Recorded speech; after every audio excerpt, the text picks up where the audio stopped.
With that idea in mind, let's now look at the Sabbath for a few minutes through fresh eyes.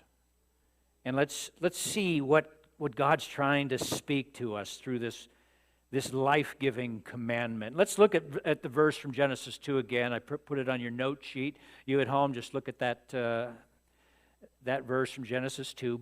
By the seventh day, God had finished the work he had been doing, and on the seventh day he rested from his work.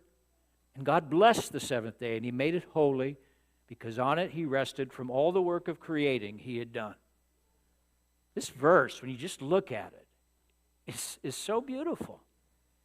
And looking at it afresh, I see two clear parts to it. First of all, there's a God part.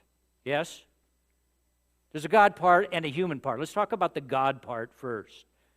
The principle of the Sabbath makes it clear that we're supposed to save time for God. The Sabbath day is a Sabbath to the Lord your God, the law says. And it's what most people think of when they hear the word Sabbath. Oh, going to church. It's what you do on the Sabbath. It's the Lord's day. But a lot of people don't honor that anymore, and for them, it's nothing. It's just a day off. All kinds of people getting out of their bed right now, and they're getting ready to run up to D.C. or whatever. They're not observing the Sabbath because they're missing the God part. I am so grateful that God has inserted this into my weekly schedule. I can't speak for you, but I know for myself, the Sabbath day, embedded in my 7-day schedule, it compels me to stop. Stands in my way. It brings me to my senses. You know, I've lost control of my time. I've forgotten about God. I haven't been reading the Bible like I should. I'm starting to feel all that muck, the pumpkin mush building up inside of me.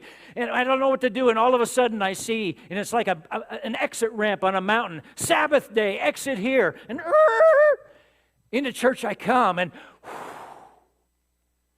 God meets with me and fills me and refreshes me. I can't tell you how many times I experienced this when I was younger, and I've heard many of you say this as well. And you've noticed this. Don't you feel different after church than when you first walk in? Isn't there a move of the needle from lethargy to excitement, from maybe a little doubt to greater faith? How many of you raise your hand if you've experienced that? It's a real thing. It says that God's at work in your soul.